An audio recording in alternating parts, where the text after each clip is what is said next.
Boa noite, gente. Na verdade, boa tarde ainda, né? 6h20, maior sol. Mas vamos lá. Hoje aqui é a aula 14, é a penúltima aula de conteúdo. A gente tem então a aula 14, depois vai ter a aula 15.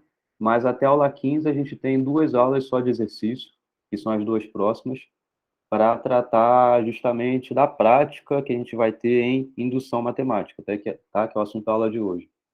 Que é muito importante, não somente pelo curso aqui de FMC, mas para vários cursos que vocês vão ver, para vários momentos da vida de vocês, que vocês forem aprender, utilizar, querer provar algo, principalmente algoritmicamente falando. A gente utiliza muito a indução como técnica para correção de algoritmo, para validar justamente o algoritmo está correto. E aí vocês vão ver ao longo do curso de vocês, mas também para provar propriedades matemáticas, que é isso que a gente vai fazer mais explicitamente nessas aulas aqui, tá?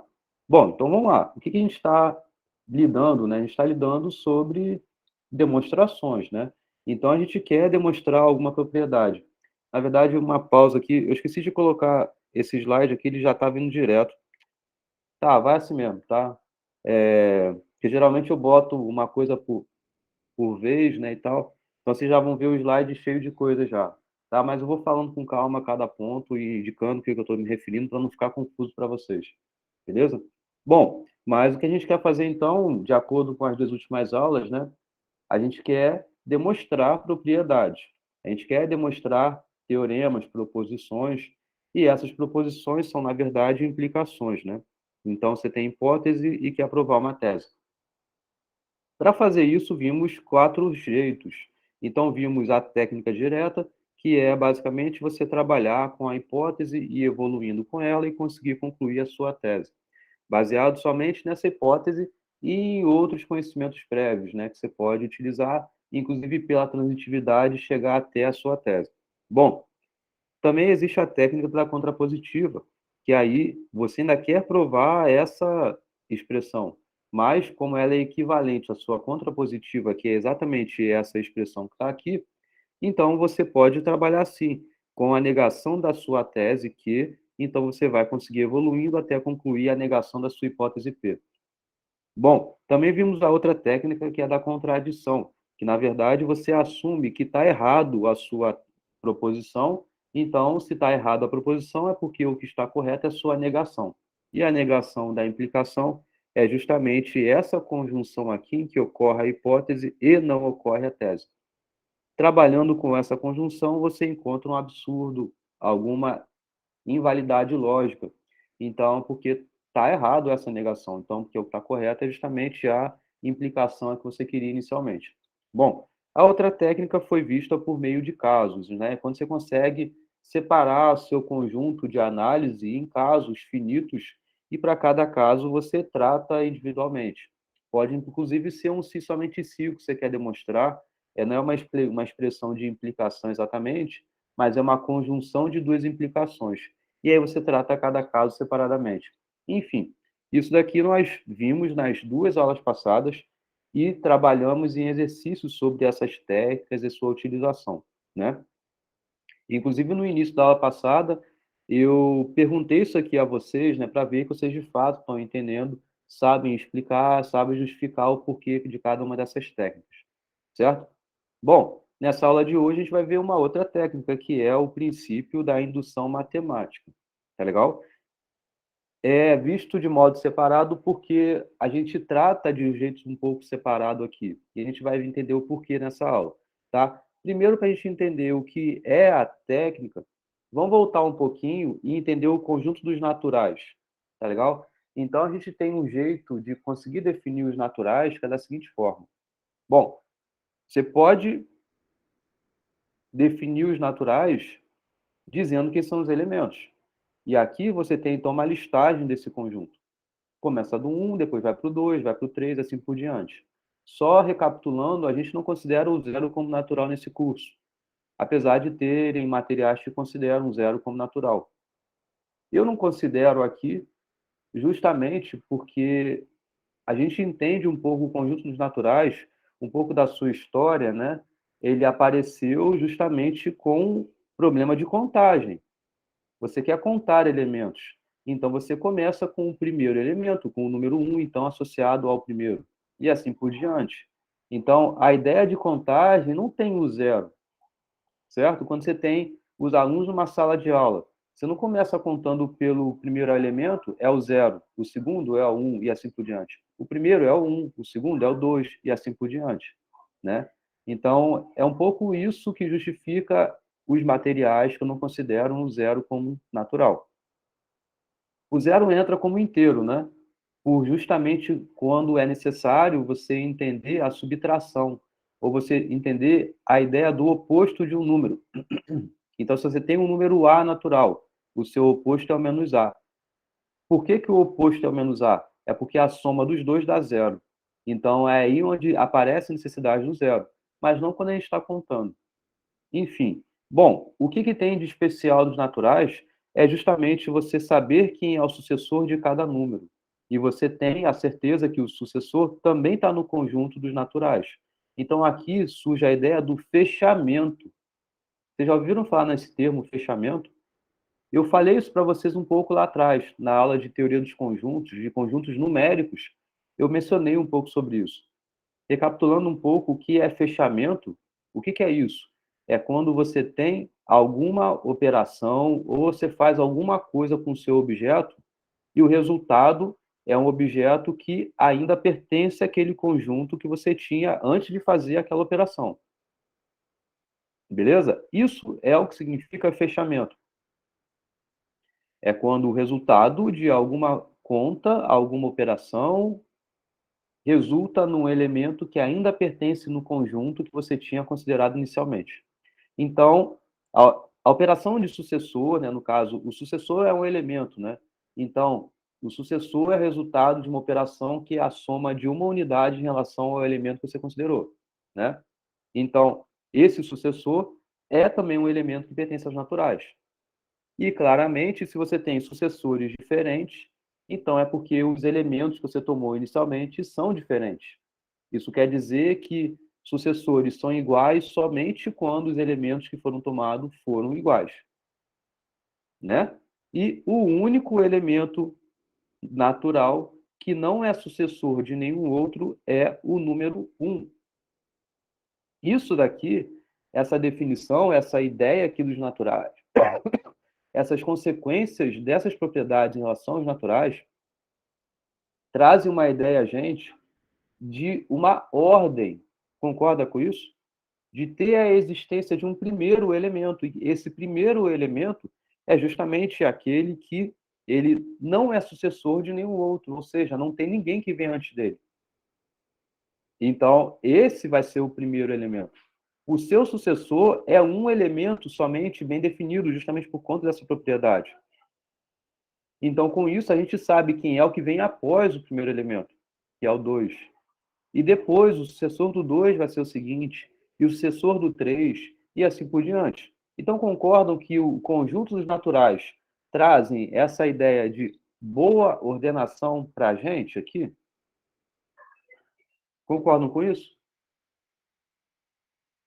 Beleza? Continuando, então. Vocês não falaram nada?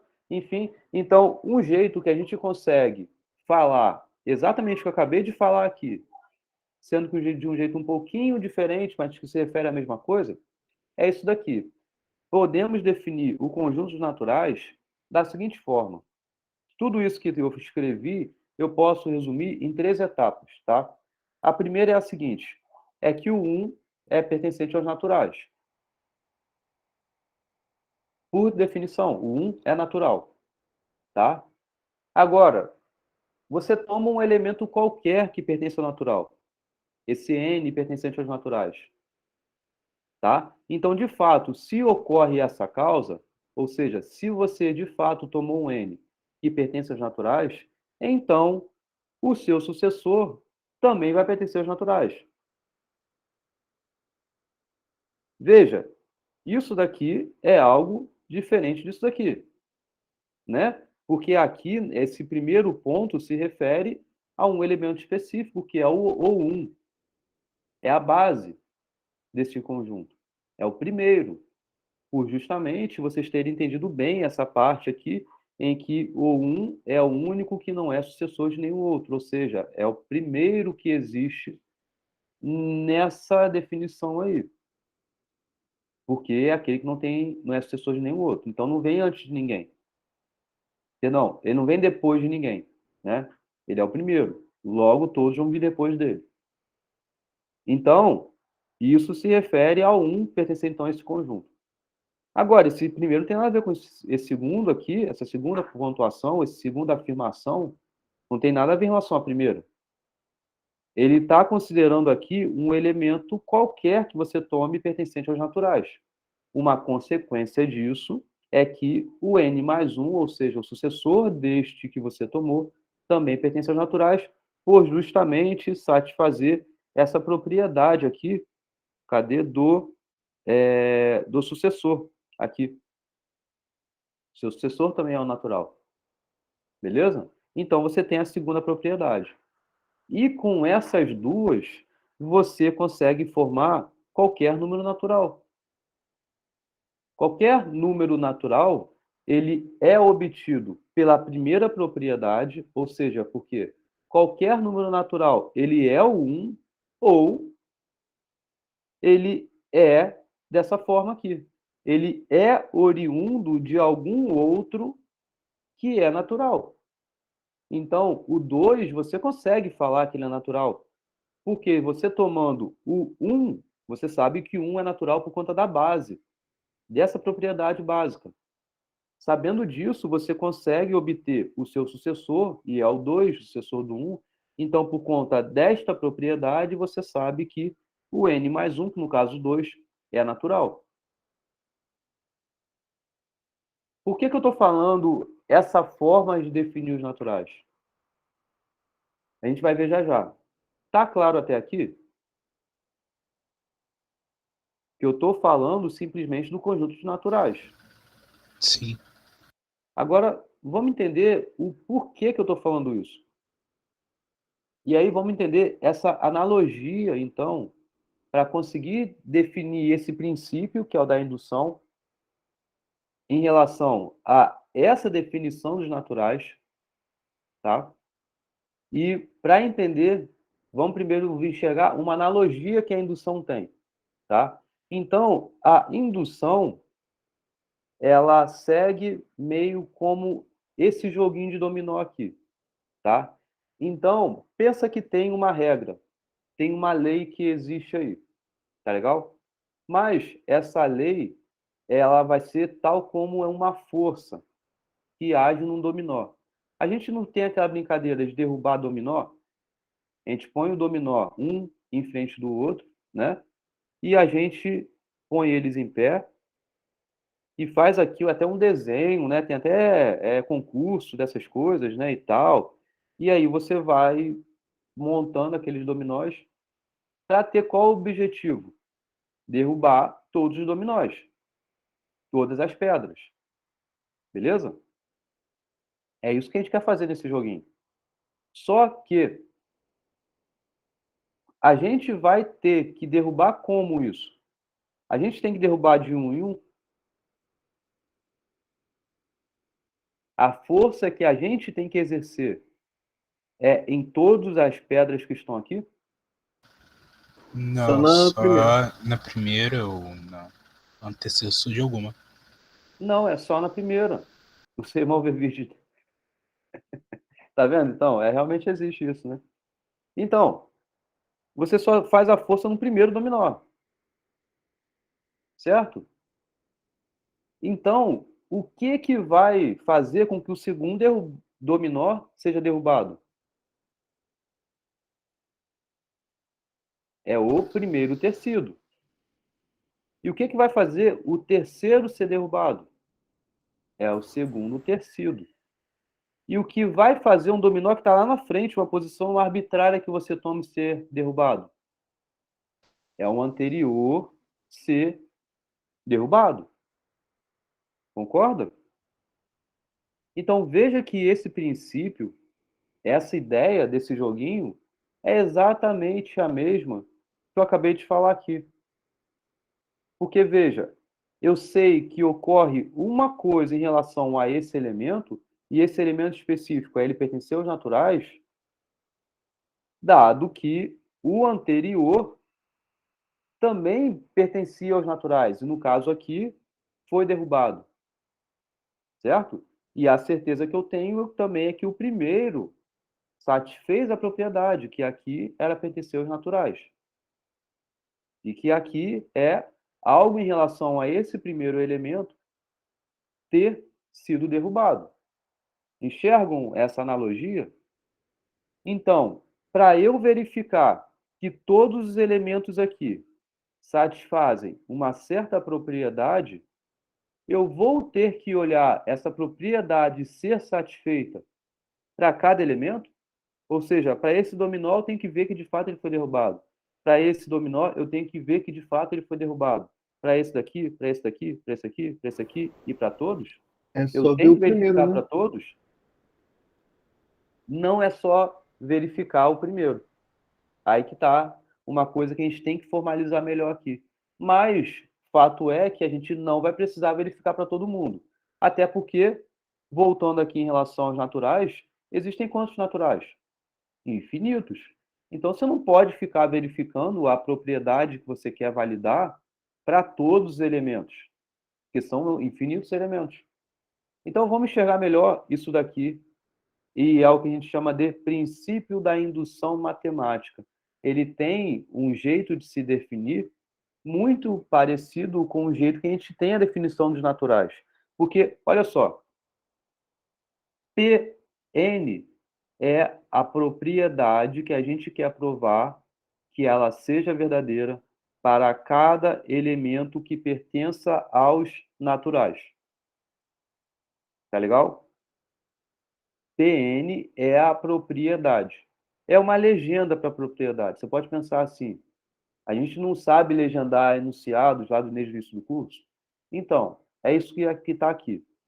É alguma informação que vale para todos os valores naturais, cuja variável seja esses naturais aí. É legal? Então, é isso que a gente quer provar. E aí, como é que a gente vai provar isso?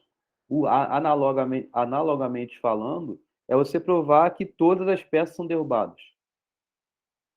Você quer provar que vale, ou seja, há uma força que age em cada objeto para ele ser derrubado. É isso que você quer provar, e que seja para todos os objetos aqui dentro. É exatamente o que está aqui, sendo que para todos os elementos naturais. Então, olha só, se ocorre as seguintes coisas que a gente vai mostrar. Se para o primeiro elemento pertencente aos naturais, a propriedade é verdadeira, ou seja, é necessário, como o Eric falou, olhar que o primeiro dominó vai ser derrubado. Então, você tem que verificar que isso de fato ocorre.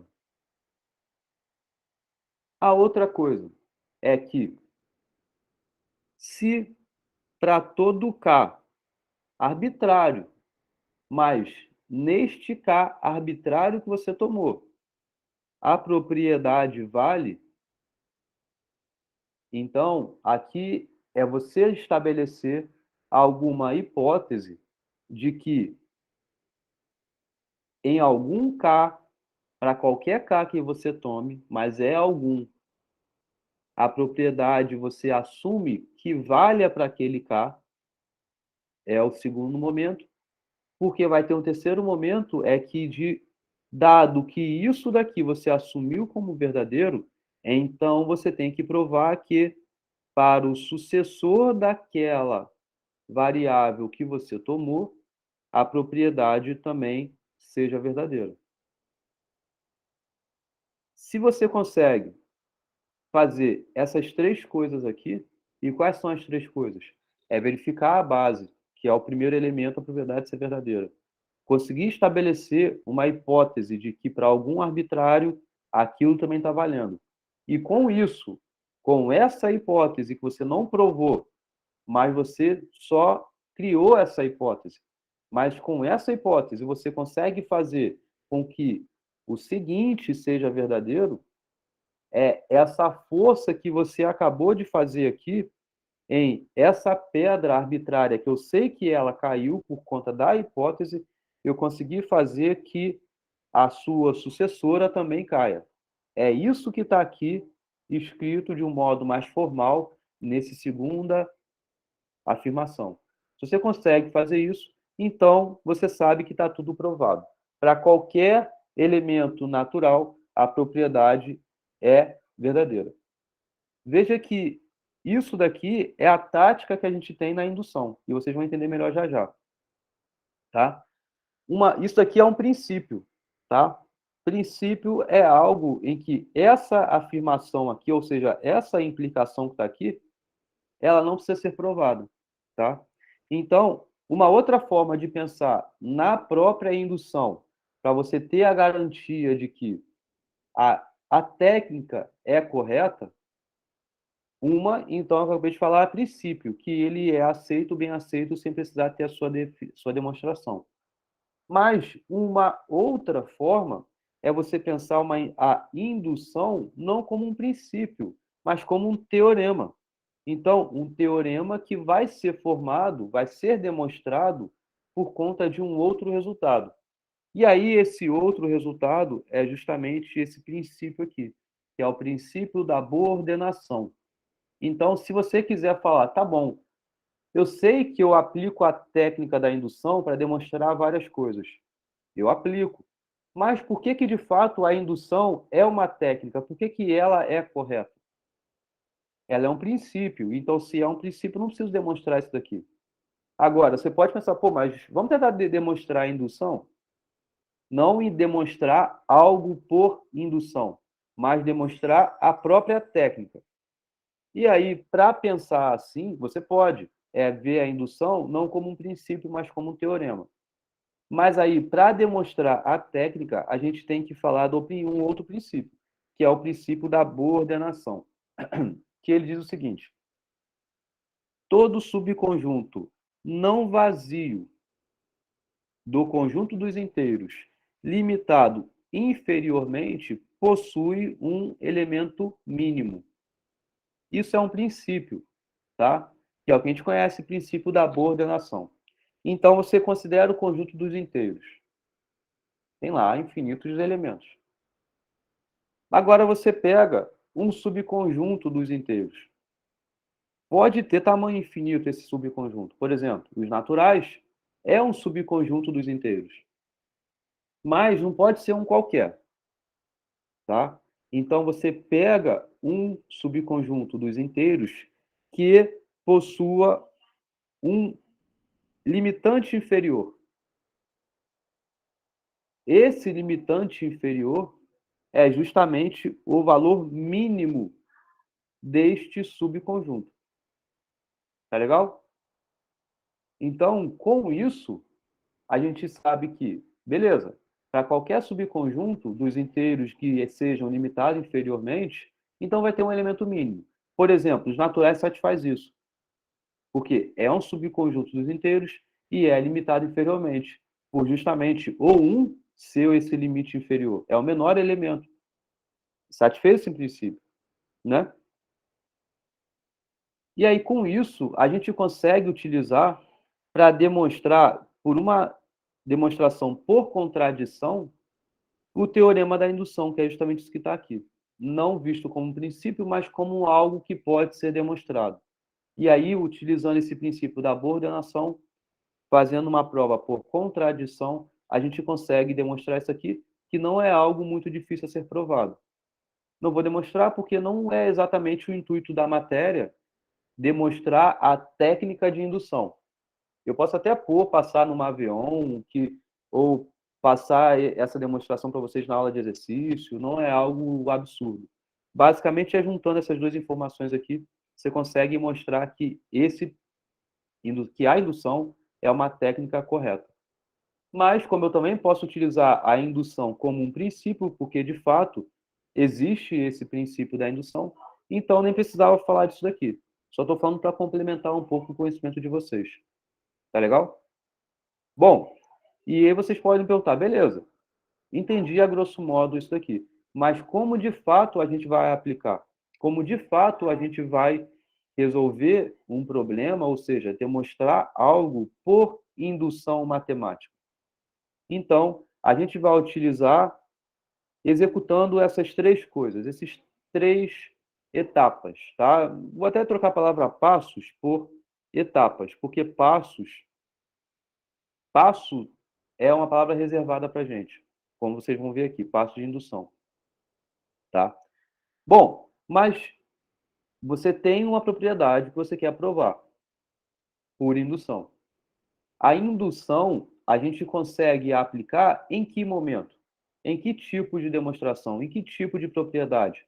É alguma propriedade, então, que se refira a um subconjunto dos inteiros limitado inferiormente. Ou se pode até simplificar isso, falar como sendo é quando se refere a um subconjunto dos naturais, tá? Quando você quer provar algo que valha para todos os naturais ou alguns subconjuntos naturais. É esse o universo que a gente quer provar por indução, tá? Então, se você quer algo dentro do conjunto dos reais, a indução já não se aplica mais. Tem que ter alguma outra técnica aí, ou a não ser que você consiga referenciar o conjunto dos naturais, fazer uma associação. Aí sim. Mas, de modo geral, é assim que a gente trabalha. Fala, Livelto. Então essa demonstração sempre vai ser limitada? Se a gente vê assim, ou daria muito trabalho fazer o que você falou, pegar dos reais, tentar fazer uma A associação gente em não conjunto. consegue utilizar nesse dos reais, no universo sendo os reais, por justamente nos reais você não tem a boa ordenação. Você não tem. Você não sabe que é um elemento que vem após um. Você não tem um sucessor nos reais. E veja que a indução, ela é feita justamente com isso de você olhar um elemento e o seu sucessor. Conseguir dizer algo em relação ao sucessor por conta do que valia em relação ao antecessor dele. Entendeu? Tem esse efeito em cascata de um elemento e o que vem após, porque você sabe quem é o que vem após e você sabe fazer essa transformação de um específico para o que vem depois. Entendeu? Então, é intrínseco ao problema em que a gente trata por indução ser no universo dos naturais. Fala, Roberto. Na demonstração, todo princípio matemático é axioma? Tipo, você precisa provar eles ou por ser princípio, você não precisa provar, Por ser né? princípio, você não precisa provar. Então é a mesma coisa que um axioma? Ou tem Isso, alguma diferença? isso, Obrigado. isso aí. Princípio e axiomas são equivalentes, são sinônimos. Bom, então, uma coisa é o princípio em si, é a técnica. Outra coisa é como ela se aplica, que aí é o que eu vou cobrar de vocês. E o que vocês têm que fazer para aplicar essa técnica é justamente o que tem nessas três etapas aqui, nessas três etapas. A primeira etapa é o que a gente chama de base da indução, tá? Então, lembrando da analogia, o que a gente quer falar é que todas as peças vão ser derrubadas. Isso que quer dizer todos os elementos satisfazem a propriedade específica. Se você quer provar que vale para todos, então tem que valer para o primeiro. E é essa analogia do primeiro dominó ser derrubado. Então, o que você tem que mostrar na base de indução é que a propriedade em relação ao primeiro elemento daquele conjunto dos naturais é verdadeiro. Mas veja que, como eu estava mencionando antes, a indução ela é aplicada não somente para quando você se refere ao conjunto todo dos naturais. Pode ser um subconjunto específico dos naturais. Pensa que o primeiro elemento desse subconjunto não seja o 1, mas seja um N0 qualquer. Sei lá, é um 3, começa a partir do 5. Pode ser, não tem problema. Depende do enunciado do seu problema. Então, é em relação a ele que você tem que verificar a sua base. A base se refere você verificar que a propriedade é verdadeira para o primeiro elemento que está naquele conjunto. Fala, Erivelto. Por indução, a gente sempre tem que pressupor que todos os elementos ali vão estar nessa mesma propriedade. Não, é isso que você tem que provar. Não, sim, eu Você não vai digo, supor isso. É o que você tem que provar, é isso. é sempre que todos os elementos vai ter essa mesma, se a gente quer provar isso aí, que vai ter sempre essa mesma propriedade, que no caso do dominó é caído. Uhum. Isso aí. Então, isso é o que você tem que provar. Você tem que provar que a propriedade vale para todos. Então, você não pode supor que ela já vale para todos. Por isso que você vai ter a primeira etapa, que é para verificar que vale para o primeiro. Mas você não pode ter esse trabalho de verificar para o primeiro, depois verifica para o segundo, depois verifica para o terceiro, verifica para o quarto, e assim por diante. Você não pode, porque tem infinitos elementos, tem infinitos naturais. Então, você não pode verificar um a um. Então, você tem que ter essa regra, e essa indução é a técnica que vai te ajudar a isso. Que primeiro é você verificar para o primeiro, ok, mas você só olhou um caso, e é ele que você vai olhar. Depois é a segunda etapa, que nada vai ser provado aqui, que é justamente a hipótese. Uma hipótese não é algo provado, é uma hipótese, é uma suposição. Então, você está supondo, na verdade, que a propriedade seja verdadeira para algum K arbitrário que exista dentro desse conjunto. Beleza? É simples. Indução não é difícil. A gente vai ver nos exercícios que a aplicação é muito parecida. A gente só tem que estudar umas nuances, um jeito de você pensar, do que você tem que tratar a cada momento. Mas a ideia é essa que está aqui. Olha só. E a gente vai chegar lá. Por isso que eu estou falando bem devagar, bem tranquilo aqui, para a gente vendo junto as coisas, tá? Olha só. Aqui na hipótese, então, que eu estou dizendo, você não vai provar nada. Na base você prova. Na hipótese você não prova. Você só assume que a sua propriedade esteja sendo verdadeira para algum K que seja maior do que a base aí. Mas quem é esse K? Você não pode falar, por exemplo, vou assumir aqui que quando a variável é igual a 10, então a propriedade vale. Não. Esse K é um qualquer que pertence aos inteiros, aos naturais, perdão. Nesse conjunto que você estiver considerando. É algum arbitrário. Mas, uma vez que você estabeleceu K, mesmo você não tendo dado valores para o K, mas você estabeleceu um. Então, o que quer dizer isso? Você meio que tivesse uma régua, porque você tem uma ordem, então você tem um primeiro elemento, e aqui você verificou na base. A hipótese pega algum genérico, não é nenhum específico. Então, é um K, pode ser uma letra qualquer que você quiser, tá? Então, neste K aqui, eu estou dizendo que a propriedade nele é verdadeira. Ele é um arbitrário, mas ele é esse. Uma vez que você estabeleceu este daqui, você nada sabe em relação ao K mais 1, ou seja, ao seu sucessor, porque você estabeleceu este K. E aí, separa um pouco aqui em indução de dois tipos, que aí a gente vai ver os dois tipos juntos e, inclusive, a aplicação, vocês vão entender bem a separação dos dois tipos de indução. Existe a indução fraca e existe a indução forte. A indução fraca, ela assume que para esticar aqui somente a propriedade está valendo.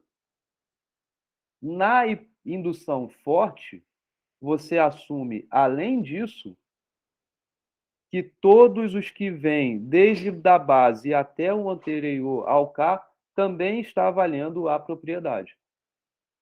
Parece que isso aqui é mais forte, né? Por isso tem o nome, inclusive, indução forte. Apesar dele ser, a princípio, essa ideia de ser mais forte, ele é equivalente à indução fraca. Você falar que todo mundo que vai da base até o K é verdadeiro, ou falar que o K, somente falando que um K arbitrário é verdadeiro, é equivalente.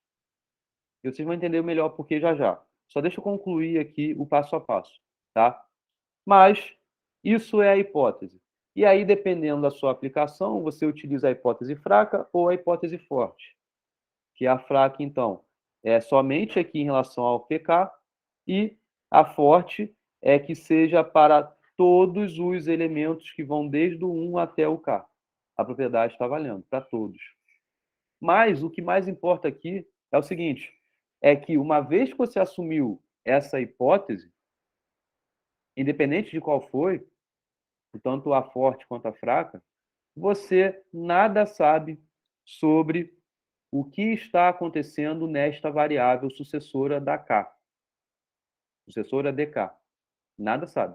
E é por isso que vem a próxima etapa, que é o passo indutivo, que é, dado que a hipótese é verdadeira, e é verdadeira porque você acabou de assumir ela sendo verdadeira, você tem que conseguir garantidamente provar que a propriedade também valha para o sucessor daquela hipótese. E veja que só isso basta. Só com isso, você sabe, então, que uma vez que você consegue fazer todas essas 3 etapas corretamente, então tudo está provado. Você sabe que a propriedade, então, passa a valer para todos os elementos que estão neste conjunto. Vocês enxergam o porquê? Porque, veja, que na prática, eu só fiz 3 coisas. Eu só verifiquei que está valendo para a base, só assumi alguma coisa bem arbitrária, e depois aqui fiz esse passo.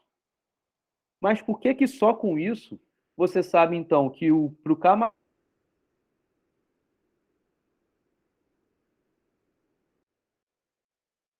até infinito? Caiu, professor. Travou aí, hein? Travou? Logo antes de você começar a botar os pontos ali na régua. É um pouquinho tá. antes pra mim. É. Você falou camarada, o quê? Camarada? Não. Foi Não algo falei assim. camarada, não. Ih, rapaz. Tá, deixa eu voltar. A minha pergunta foi, se vocês conseguem me responder, baseado nisso que eu expliquei, o porquê, somente tendo feito essas 3 coisas, que quais foram essas 3 coisas? Provei que para o primeiro elemento aquilo está verdadeiro, só assumi uma hipótese que para algum arbitrário aquilo é verdadeiro, e provei que, dada essa hipótese, que para o K a propriedade é verdadeira, então o seu sucessor, a propriedade também é verdadeira. Só com isso basta, então, para eu dizer que para o 2 é verdadeiro, para o 3, para o 4, para o 5, para o 6, para o K já tinha assumido, para o K mais 1, para o K mais 2, veja, eu nem estou falando K mais 2 aqui, o que vem depois, K mais 3, K mais 4, mas eu não preciso. Eu já sei que com essas 3 coisas tendo sido feitas, então a propriedade ela vale para todos os elementos daquele conjunto. Por quê?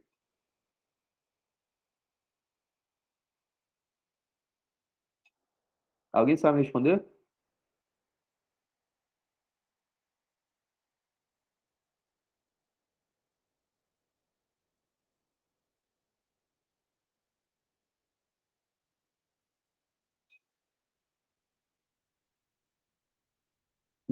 Na indução, a gente só faz 3 coisas. A gente só faz a base, que a base é verificar que vale a propriedade para o primeiro elemento. A hipótese, que é assumir que a propriedade é válida para algum K arbitrário. E o passo, que é, dado que você acabou de assumir essa hipótese verdadeira para um K arbitrário, então o sucessor do K também vai ser verdadeiro. Mas aqui eu tenho que provar. A hipótese eu não provo. A base eu provo. O passo eu provo também. Mas veja que eu só fiz 3 coisas. Mas a consequência dessas 3 coisas é que a propriedade vale não somente para o 1, para o K e para o K mais 1, mas que vale para todo mundo. E a pergunta é, por quê? Por que a propriedade vale para todo mundo? Eu só fiz 3 coisas aqui. Porque K pode ser um número qualquer? Mas ainda assim, tá bom, mas e aí o K pode ser um número qualquer, beleza. Mas concorda que não é só isso? O K pode ser um número qualquer, e você provou o passo que é este número qualquer que você tomou, você consegue argumentar que o sucessor desse qualquer que você tomou também é verdadeiro. Certo? Uhum. Então, por isso, sim, isso aí. Por quê? Essa mesma ideia que você conseguiu fazer esse passo do K para o K mais 1, você também consegue fazer do K mais 1 para o K mais 2, do K mais 2 para o K mais 3. Então, tudo está provado. Tá? Isso é a técnica de indução. Agora vamos para o exercício. Né? A gente tem 2 exercícios aqui e acaba a aula. Tá? São poucos slides porque está sem a pausa que eu sempre ponho. Né? Mas, beleza. E a gente vai ter depois dessa aula, né, a aula que vem, vários exemplos de indução e vários jeitos de você tratar a indução. E aí eu quero exercitar bem isso com vocês. Eu quero que vocês saibam fazer bem a indução, porque é, é importante, vocês vão sentir falta mais à frente se vocês não souberem fazer uma indução bem, tá? Eu vejo isso nas minhas turmas de pós-graduação, que os alunos às vezes não têm essa clareza e acabam pecando na questão não por conta da matéria, mas por essa coisa prévia de que é o que vocês estão vendo agora aqui, tá? Então, vamos lá. Olha só. Esse é o primeiro exemplo de indução que vocês vão ver em todo lugar, tá? E o próximo exemplo também é bem simples e os da lista são mais complicados, mas eu vou fazer junto com vocês, tá? Fala, Erivelto.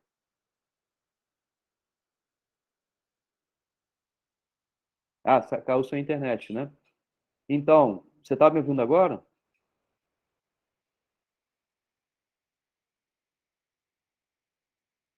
Tá. Então, por que somente essas 3 etapas são suficientes? É porque, primeiro, a base você só verificou primeiro. Tá. A hipótese foi para algum K arbitrário. Então, dado que você teve essa sua hipótese para esse K arbitrário, e além disso, você conseguiu estabelecer que o sucessor do K, que é o K mais 1, tinha a propriedade também sendo válida, verdadeira, então você poderia tomar o K como qualquer termo.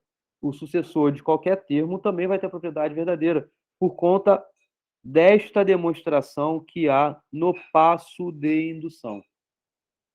Porque a mesma ideia que você teve para fazer com que do K, que era pela hipótese, você conseguisse provar para o K mais 1, você também consegue fazer do K mais 1 para o K mais 2, do K mais 2 para o K mais 3, e assim por diante. Por isso. Tá? Então, está tudo provado.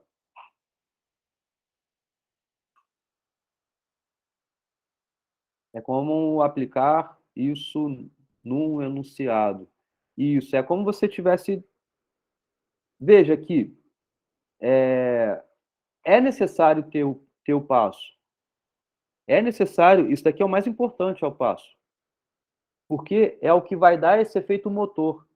De um específico, você garantiu o seguinte, mas não é específico qualquer. É essa ideia arbitrária deste K ir para o K mais 1. Por isso que tanto foi arbitrário o K, que você consegue, então, aproveitar essa mesma ideia, sendo o K, não o K que você tinha, mas é o K mais 2, é o K mais 3, e assim você consegue levando adiante.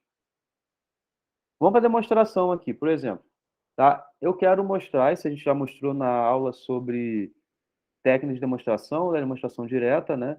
Que a soma dos n primeiros naturais é igual a essa expressão. E veja, aqui essa parte é muito importante, porque é a que vai definir sobre qual conjunto que você está tratando. Eu quero provar que essa propriedade vale para todos os elementos pertencentes aos naturais. Valério. Essa parte aí já é uma dica para poder usar a indução?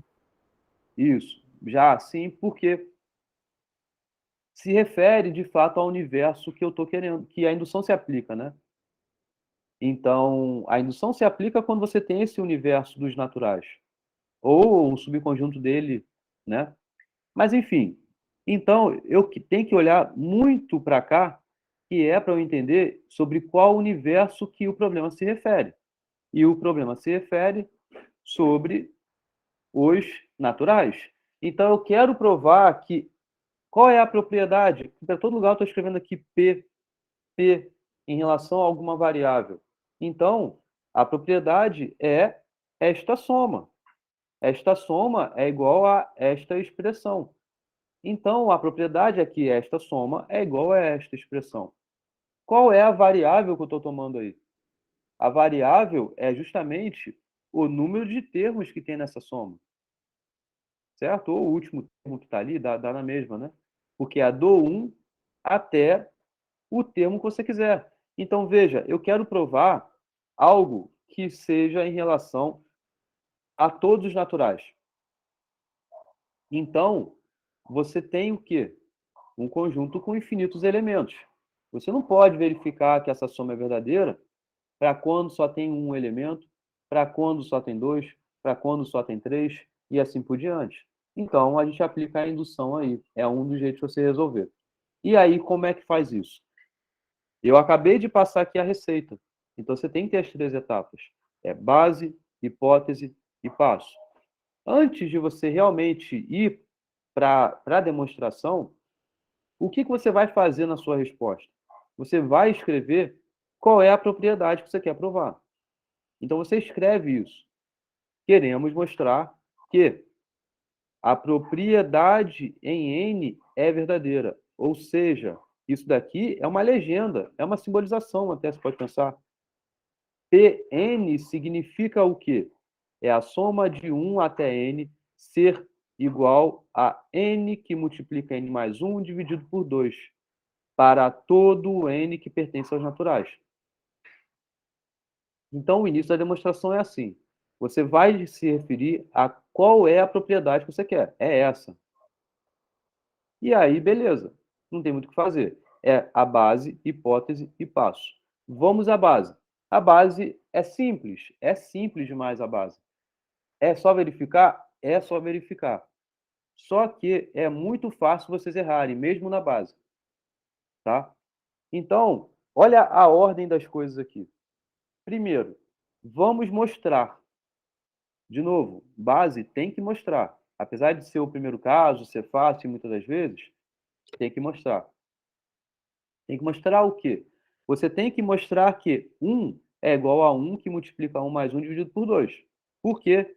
É justamente o que se refere a essa expressão para quando n é igual a 1. Tá? Mas não acaba aí. Não é só pôr isso daqui e pronto. Não. Então você tem que argumentar que. E veja que esse caso é muito direto.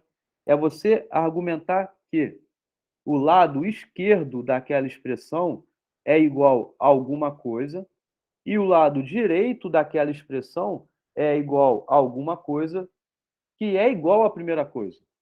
É isso que você tem que mostrar.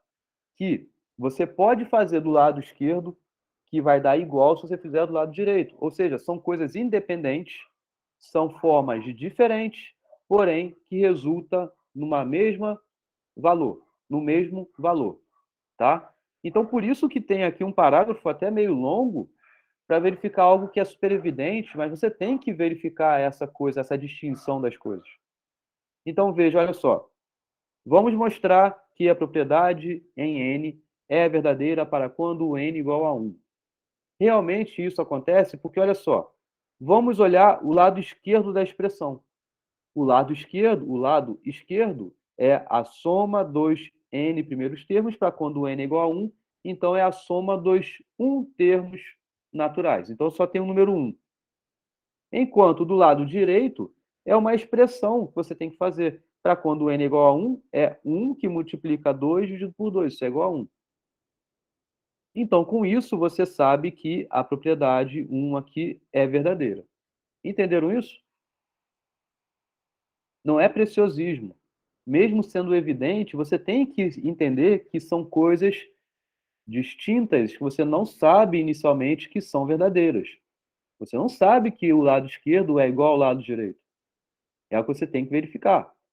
Você verifica que um lado é igual ao outro fazendo as contas que cada lado se refere e verificando, então, que realmente resultou na mesma coisa. Isso é a base. E veja que isso que eu estou falando, você vai ver em vários exercícios, em todos os exercícios, e, claro, muito mais complicados do que esse. Então, estou fazendo um exercício que é mais simples, mas essa mesma ideia vocês vão ter que aplicar nos outros.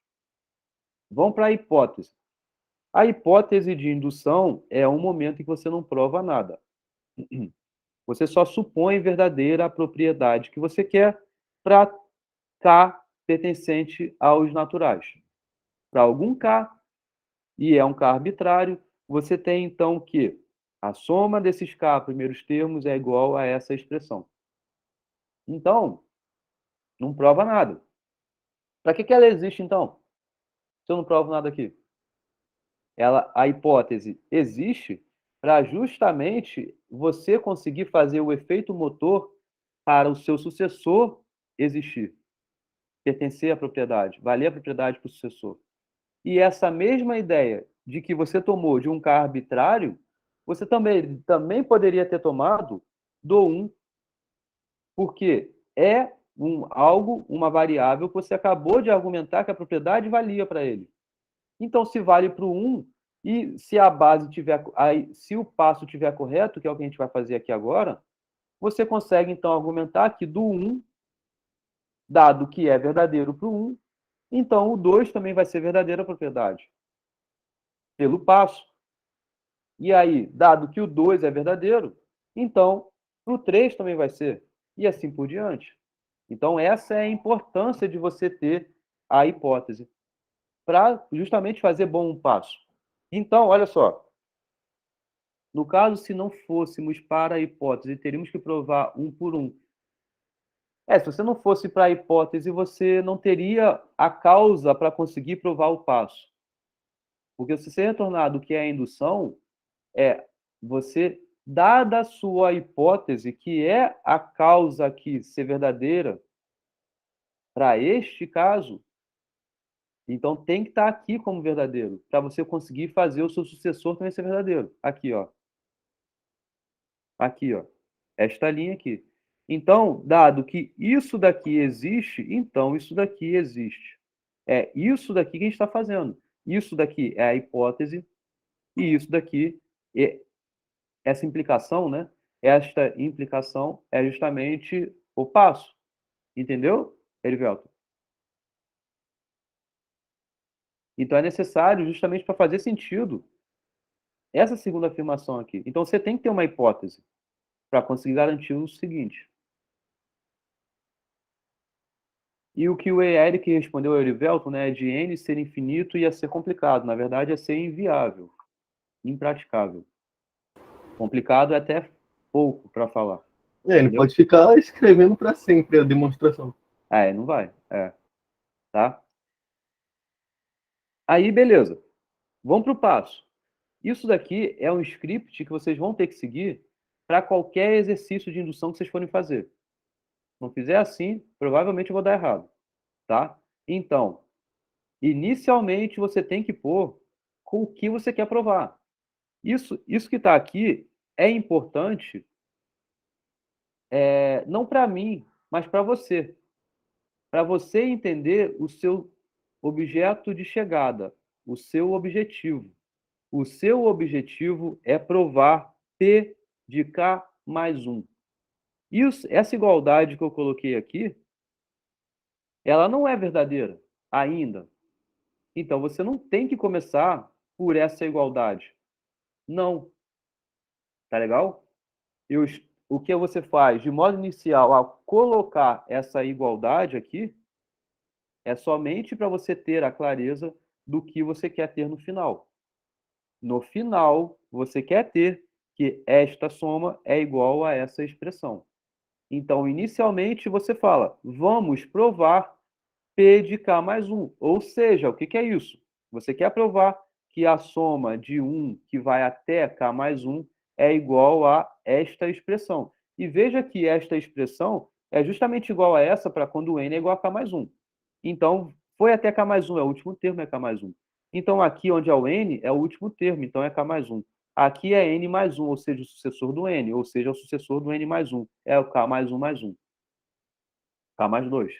Então, isso daqui é para você pôr, para você ter a clareza do que você quer ter no final. Então, você quer chegar a essa igualdade. E aqui eu falo, abro um parênteses para me referir a um erro comum em que eu vejo há anos. Então, eu ensino indução já há mais de 10 anos. Nesses mais de 10 anos que eu falo sobre indução, sempre tem o mesmo tipo de erro. Sempre. Que é aqui você já tentar supor que essa igualdade seja verdadeira, e aí você trata igualmente ambos os lados, e você consegue cortar umas coisas com outras coisas do lado esquerdo com o lado direito, e com isso você chega aqui, sei lá, 0 é igual a 0, 1 é igual a 1, sabe? Coisas desse tipo. Isto está, matematicamente falando, errado, porque você está começando supondo que isso já é verdadeiro, mas você não pode começar com essa suposição, porque isso é o que você tem que encontrar no final, não no início. Tá legal? Então, muita atenção a isso, tá? E na aula que vem a gente vai trabalhar muito mais sobre isso. Mas, beleza, já estou antecipando um pouco que é importante que vocês entendam. Dado que a hipótese vale, então você tem que mostrar que esta igualdade vale. Então, o ponto de partida é a hipótese, porque é a hipótese que você acabou de garantir. Então, a gente supôs que PK é verdadeiro.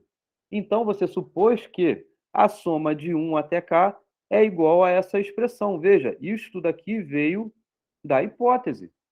E é ela que você tem que trabalhar, porque é nela que você tem de causa.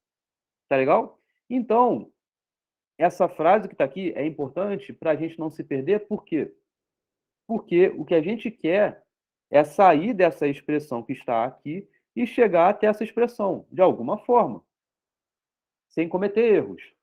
Então, o que a gente tem que olhar? Tá bom, olha esse lado esquerdo, é de 1 até K. Olha esse lado esquerdo que eu quero chegar, é de 1 até K mais 1. O que eu sei é que dessa igualdade, é que de 1 até K é igual a K que multiplica K mais 1 sobre 2. O que está faltando esse lado esquerdo chegar até onde eu quero? Só está faltando um K mais 1 aparecer ali. Então, você sabe que a hipótese é verdadeira, porque você acabou de assumir aquilo lá. Para você garantir a igualdade que você tinha pela hipótese, e você quer que apareça K mais 1 do lado esquerdo, então você tem que fazer K mais 1 somado do lado direito também. Então, você tem da hipótese, garantidamente, essa igualdade verdadeira aqui. Você pegou, somou K mais 1 nos dois lados. A igualdade continuou valendo, porque o que você somou do lado esquerdo é a mesma coisa que somou do lado direito. O seu lado esquerdo já está exatamente como você quer. Então, você já tem isso aqui. Só falta concluir que esta soma daqui é igual a isso que está aqui. E você tem que fazer esta soma chegar até essa expressão por algebrismos, fazendo contas, tá? Nesse exemplo é assim, simples assim. E para fazer, então, por isso que é importante você saber o que você quer. Você tendo essa clareza do que você quer no início, você não vai se perder no meio do caminho. Porque você tem uma soma estranha aqui. Você poderia fazer distributiva e virar k ao quadrado mais k sobre 2 mais k mais 1. Talvez você consiga chegar onde você quer, que é isso que está aqui. Mas você pode se perder. Então, por isso que, da soma que você tem, que já é essa, veja, esse lado esquerdo eu sei que é igual a isso daqui por conta da hipótese. Só vou trabalhar nesse lado direito, porque o lado esquerdo já está como eu quero. O que significa trabalhar? É resolver conta, não tem muito mistério. Então, aqui, é resolver conta também sem me afastar muito de onde eu quero. Veja, eu quero chegar a isso daqui. Então, eu tenho K mais 1 aparecendo. Eu tenho uma soma de dois termos em que o K mais 1 aparece nos dois termos. E aqui também tem K mais 1. Então, põe o K mais 1 em evidência, porque ele está nos dois termos. Colocando em evidência, aqui só sobra K sobre 2 e aqui sobra 1. Agora, aqui é fazer MMC. Você tem K sobre 2 mais 1. Então, ambos ficam divididos por 2. Aí fica 2 dividido por 2, fica 1. 2 dividido por 1, que é o que está aqui, fica 2. 2 vezes 1, 2. Então, K mais 1, que é o que estava aqui, que multiplica K mais 2 sobre 2. K mais 2 é justamente o que eu quero, que é K mais 1 mais 1. E aí você continua tendo a sua expressão igual como a anterior, que é igual como a anterior, que é igual como essa, que é igual como essa. Então, você tem essa igualdade sendo verificada. Veja, eu estou aqui falando coisas que são, algebricamente falando, nem são coisas tão absurdas, mas que têm uma importância grande e vocês têm que ter esse entendimento claro que a gente está fazendo aqui. Tá? Em questão a exercícios mais elaborados, vejam na lista. E a gente vai trabalhar bastante sobre elas na próxima aula. Tá? Mas entenderam aqui o escopo, o contexto, a aplicação? Beleza? Alguém tem uma pergunta? Beleza, professor. Tá? Fala, Erivelto. Assim, na prova na Avon, o senhor geralmente pede para elaborar a resposta assim, ou a gente não precisa ser tão específico, escrevendo base, escrevendo passo? Tem que escrever. Se escrever, se não escrever, está errado. Tem que ter exatamente. O que eu estou fazendo, vocês têm que fazer também no exercício de vocês. Tá? Se vocês forem pegar um livro mais avançado, vocês podem ver alguma demonstração por indução que, eventualmente, nem vai aparecer a base. Por quê? Ele já está assumindo que o leitor tem um conhecimento e consegue fazer a base e a hipótese tranquilamente. E aí ele vai se preocupar mais com o passo, que é o que mais importa mesmo. Mas não é o caso aqui. Vocês estão em fase de aprendizado. O primeiro momento que vocês estão vendo a indução é aqui, né? Neste curso. Vai ver se vocês já viram em outro lugar, tudo bem. Mas, enfim, então vocês têm que fazer cada detalhe da indução. E eu quero ver que vocês sabem fazer e sabem justificar o porquê, né? Tá legal? Então, tem que fazer bem bonitinho assim, igual eu tô fazendo aqui. Tá legal? Tô tranquilo que, às vezes, quando eu vou responder da Avon, eu fico pensando se é para escrever mais como você dar as respostas ou algo diferente. Tô tentando responder mais igual você escreve muitas vezes no gabarito, coisas assim. E é um pouco o que eu quero também que vocês façam, né? Não é que minha escrita seja perfeita, mas eu tento ser o mais completo possível nessas justificativas. Então, igual eu falei atrás um pouco em relação à análise combinatória, que inclusive é a matéria da P2 de vocês, né? Então, em análise combinatória, por exemplo, meu interesse é na justificativa, em cada passo a passo ali que faz responder a questão, não na resposta final, tá? Então, faz com bastante cuidado, sim. Análise combinatória, isso daqui, demonstrações também. E relação de recorrência, que a gente vai ver depois. Pô, ainda tem que estudar melhor, ainda não peguei muito bem esses paradas aí, não. Inclusive eu passei a V1, né? Vocês têm que entregar ela até domingo? Pô, acho que né? É, domingo. Isso. Tem questões sobre análise combinatória. Na verdade, só uma, eu acho. Uma ou duas, Mas, enfim, olha lá que a matéria é grande. Bom, então tá. Vamos para a próxima indução. E aí, de novo, até a próxima aula, eu peço que vocês, né, estudando, olhem com atenção a lista. E já está o gabarito lá, né? Vou fazer com vocês na próxima aula, mas olhem lá para ver se estão entendendo o que está sendo explicado em cada passo lá, até porque vale nota também a participação de vocês na aula, né? Como vocês já sabem. Então tá, vamos lá. Mostre que todo inteiro maior do que 1 é primo ou produto de primos. Tá? Então, esse daqui até, inclusive, é o teorema fundamental da álgebra, né? Porque é o que diz esse teorema. É que qualquer número ele pode ser fatorado em fatores primos. Em outras palavras, qualquer número ou ele é primo ou ele é produto de primos. Entendeu? É isso que a gente quer provar. Olha que coisa legal. Então, o que é isso, né? Primeiro, é entender sobre qual conjunto que a gente está se referindo. Foi o ponto de partida aqui, né? Ter essa clareza sobre qual conjunto era. Por isso que eu sabia quem era a base. Então, aqui, qual é o meu primeiro elemento? Ou qual é o conjunto que eu estou me referindo? É sobre qual conjunto que eu quero provar?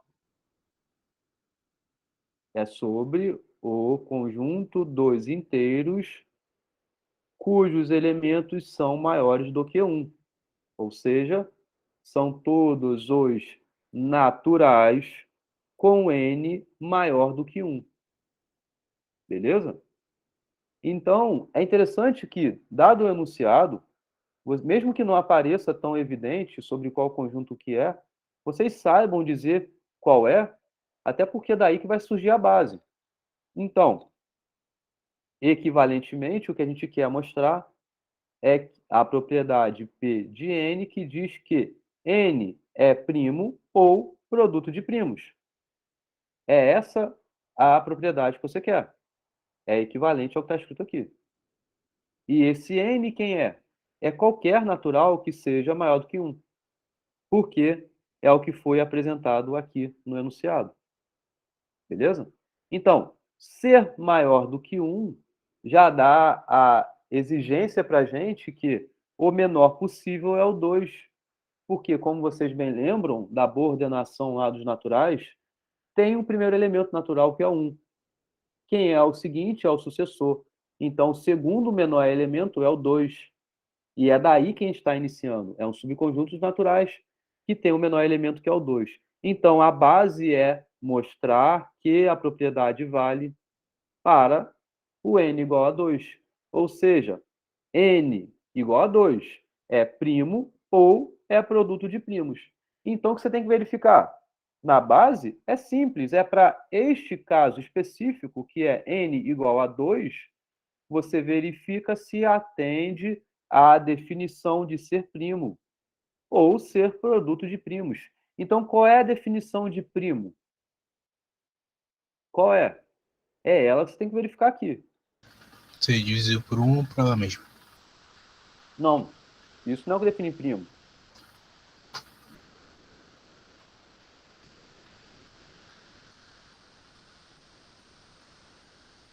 E aí, alguém sabe completar essa definição?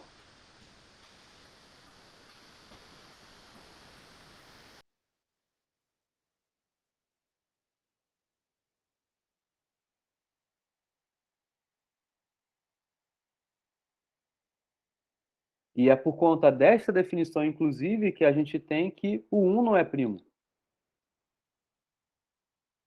Porque se fosse falar é um número que só é divisível por E 1 e por maior ele que 1, no mesmo, caso também. só é divisível por 1 e por ele mesmo, se fosse falar isso somente, o 1 entraria na história, porque o 1 só é divisível por 1 e ele mesmo. E o número tem que ser maior que 1, no caso. Aí tudo bem. Aí tudo bem, mas entra um erro aí. Porque o que significa ser divisível? Para você falar, é divisível por 1 e por ele mesmo. É, resto 0. É o resto, quando o resto dá zero, isso. Mas veja só, por exemplo, então, 7. 7 é primo?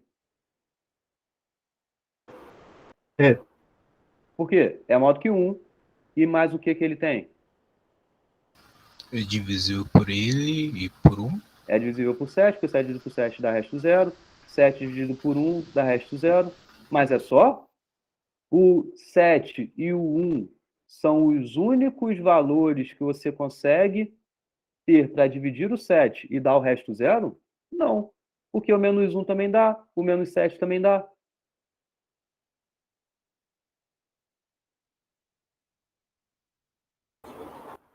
Tem que ser Entendeu? positivo? Aí, se você adiciona a restrição de ser positivo, tudo bem. Aí já passa a estar correto. Ou outro jeito de você falar isso é que o número ele é primo se ele só possui 4 divisores. 4. E aí você já consegue tirar fora o 1 aí também.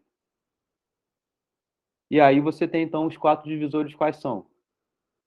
Ele, é o 1, E é o o menos inverso. 1 e é o menos ele. Isso. Então tá, beleza. Então é você verificar se satisfaz essa restrição, essa propriedade, né? Essa definição. E o 2 sim, porque você pode verificar aí, tenta todos, você vai ver que os únicos são menos 1, 1, 2 e menos 2. Então 2 é primo, porque atende à definição de ser primo. Então a base está correta, porque está correto você falar então que n é primo ou produto de primos, porque é uma disjunção. Então basta que satisfaça um dos dois e já está contente. E aí você tem então que é válida a propriedade para a base. Para a hipótese, você, de novo, eu estou chamando a atenção aqui para alguns termos, ó, vamos mostrar, vamos supor, vamos mostrar. Estou reforçando isso daqui para você lembrar o que você tem que fazer, não esquecer disso. E aí, beleza? O que você vai supor na hipótese? É que K, sendo um natural arbitrário maior ou igual do que a base qualquer, ele é primo ou produto de primos. É isso que você vai supor. Não vai provar nada. Agora, com isso, a gente vai conseguir estabelecer o passo.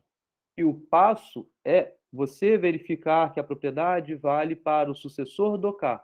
Ou seja, K mais 1 é primo ou é produto de primos. Veja que aqui vai aparecer a hipótese forte. Eu vou usar uma indução forte aqui. Porque, olha só, apesar de eu nem ter escrito isso, mas porque é equivalente, então elas vão se aplicar da mesma forma. Mas olha só a distinção desse tipo de indução aqui. O que você pode ter em relação a um elemento natural? Ele pode ser primo ou ele pode não ser primo. Concorda que isso daqui é uma partição do conjunto dos naturais maiores do que 1? Então, por conta disso, eu sei que um valor arbitrário qualquer, natural, maior do que 1, ele vai estar em uma dessas partes. Ou ele vai ser primo, ou vai estar no conjunto complementar dos primos. Beleza? Porque primo é um subconjunto dos naturais. Então, é um conjunto. O conjunto dos naturais pode ser definido, então, por um subconjunto, que é esse conjunto dos primos, e pelo seu complemento. Concordam que a união dos dois dá todo o conjunto dos naturais?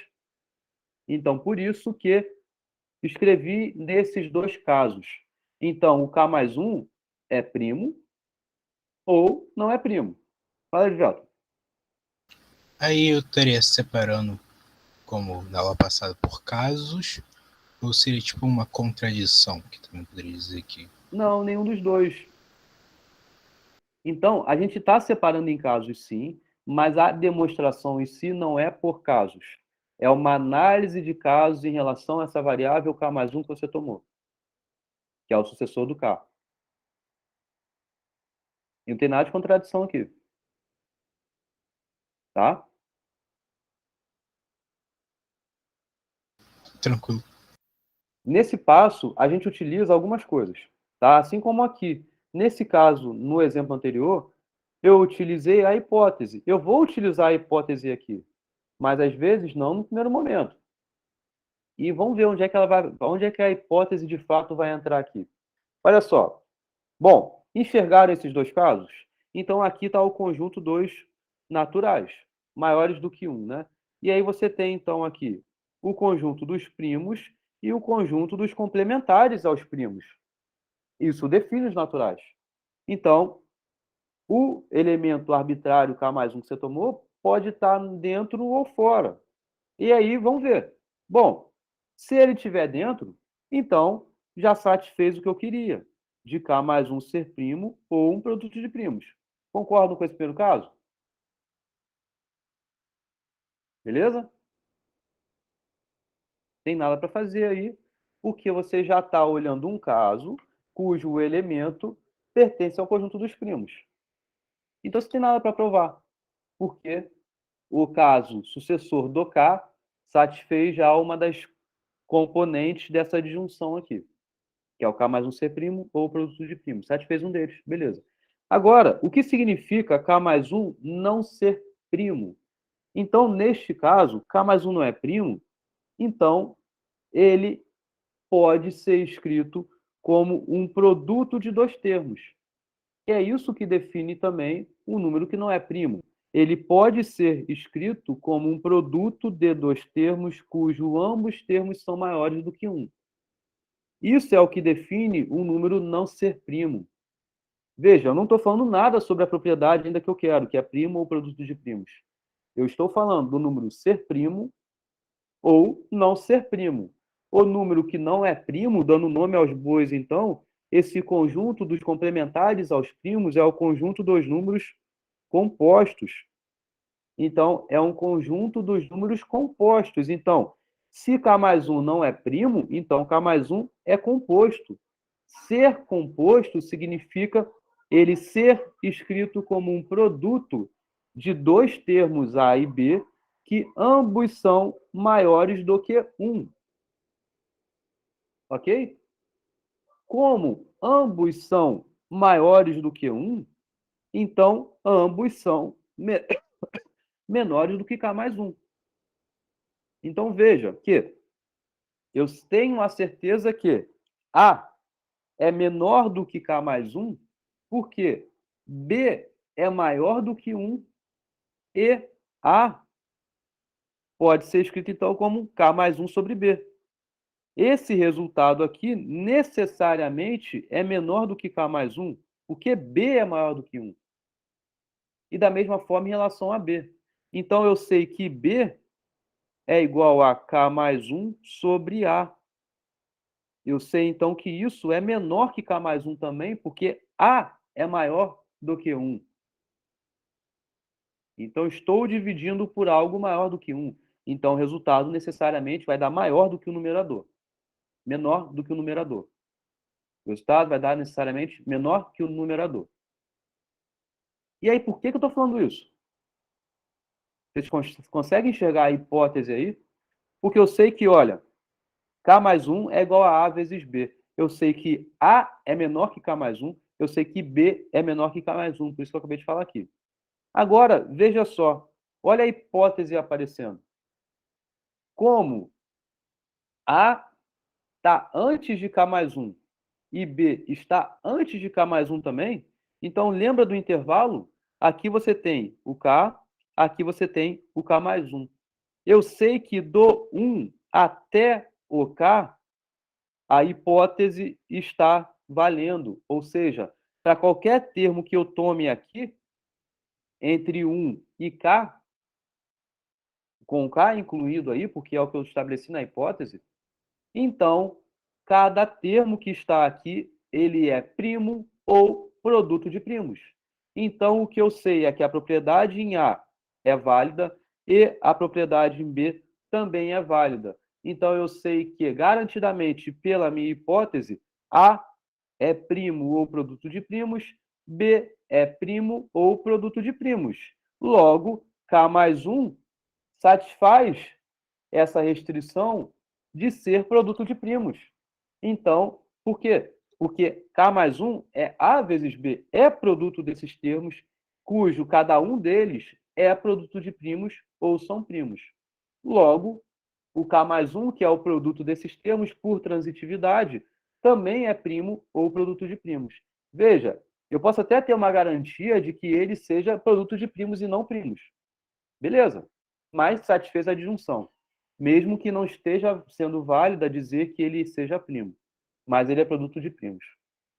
Entenderam?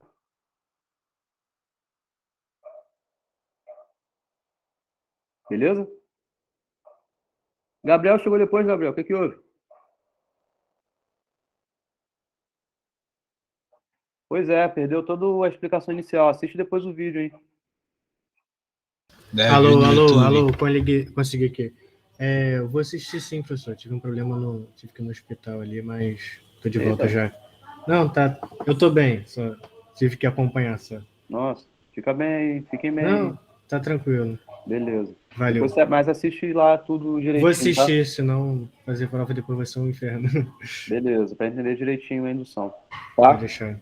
Então, acabou aqui. Na verdade, eram esses dois exercícios que eu queria fazer, além da explicação da técnica em si. Mas veja como é algo rico, né?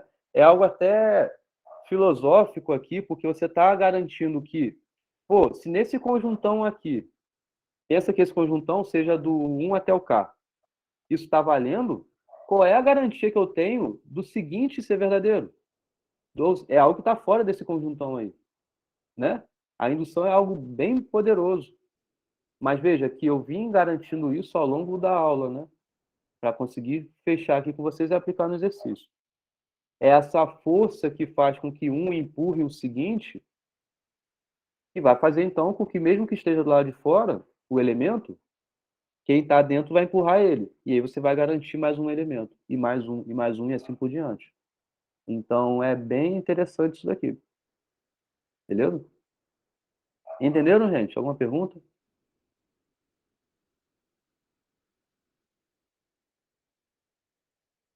Então vejam, revejam a aula, e como eu estava falando no início, nas próximas 2 aulas a gente só vai fazer exercícios. Então, é claro, vou fazer exercício, rever um pouco do conteúdo também, né? Mas não cometam os erros que eu falei que são comuns de serem ocorridos. E nas aulas de exercício vocês vão entender melhor isso, tá? Mas vejam com atenção, porque existem muitos erros que às vezes a pessoa acha que sabe, mas comete um erro super grave matemático. E aí zera a questão. E a gente erra, a gente zera mesmo, tá? A base, a hipótese e passos são processos importantes e necessários, tem que ser feitos. E a essência da indução eu tentei passar nessa aula aqui de hoje, tá? Beleza? Então, assistam tudo aí com calma. Fala aí, Gabriel. Se eu tiver alguma dúvida, eu posso falar com o senhor depois? Claro, por favor. Beleza. Tá Por bom. favor, manda Obrigado. mensagem, tá? Ou mesmo na aula, onde for melhor. Tá legal? Então é isso, gente.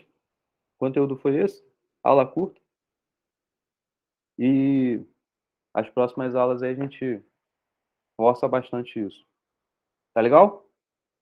Posso encerrar? Ou alguém quer falar alguma coisa? Tranquilo, professor. Não tem como falar muita coisa, não. Tá. Assiste lá então depois. Vou Beleza, assistir Gabriel? sim. Obrigado. Essa pressão mais simples que as duas últimas anteriores, como o Então, Roberto falou. tem que tomar cuidado um pouco onde você está aplicando, né? Então, veja, eu fiz 2 questões aqui só, né? Uma questão foi mais conta, a outra foi menos, né? Foi mais conceitual assim, e a aplicação bastante forte da técnica.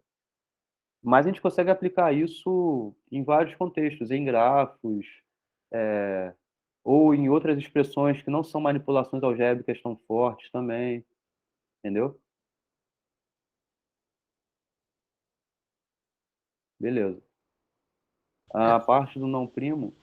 Fala, Eric. Aquela última parte mesmo. Acho que é essa separação ali dos dois casos ali, do K é primo e do K mais 1 primo e K mais 1 não é primo. Isso aí, entendeu, Eric? Só a parte do não é primo que ficou confusa para mim. Mas entendeu antes disso que era, de fato, existir esses 2 conjuntos? Uhum. E você entendeu que esse conjunto significa, na verdade, ser composto, um número? Sim, ele tem que ser composto de 2 então. primos, né? Não. Não é o que está escrito aqui, não. Ser composto significa ele poder ser escrito como um produto de 2 termos, de modo que ambos são maiores do que 1. Não tem que ser primo A e B, não. Tá? Por conta desse produto que define o K mais 1, a gente sabe que cada um deles é menor que K mais 1. Por ser menor que K mais 1, a hipótese está valendo. Então, a propriedade vale para ambos eles. O que significa a propriedade valer para os dois? Significa que cada um deles é primo ou produto de primos. Cada um. No caso, K mais 1. Cada um, A e B. A é primo ou produto de primos. E B é primo ou produto de primos, por hipótese. Porque ambos, ou seja, A está por aqui e B está por aqui. Porque foi o que eu garanti aqui com isso. Os dois são menores que K mais 1, então os dois estão aqui nesse intervalo que vai de A até K. Então, a propriedade vale para cada um deles, tanto para o A quanto para o B. Não provei nada, só estou usando a hipótese. Agora, onde eu vou utilizar essa hipótese? É justamente em K mais 1, por ser escrito como um produto de A vezes B. A é produto de primos ou primo. B é produto de primos ou primo. Você está tomando A e B que satisfazem essas propriedades e multiplicando eles. Então, essa multiplicação vai dar um produto. Então, esse K mais 1, ele todo vai ser o resultado desse produto, em que cada termo dele é primo ou múltiplo de primos. Logo, o K mais 1, ele é primo ou múltiplo de primos. Você poderia até falar mais forte do que isso, que K mais 1, ele é o produto de primos, porque A é pelo menos um primo, B é pelo menos um primo. Então, é um primo vezes um primo vai dar o produto de primos. Mas não está errado, porque justamente o que a gente quer provar é a disjunção. Então, está correta a disjunção. Em falar que K mais 1 é o resultado dessa disjunção. Está correto. Mesmo eu tendo a certeza que ele é isso aqui. Entendeu?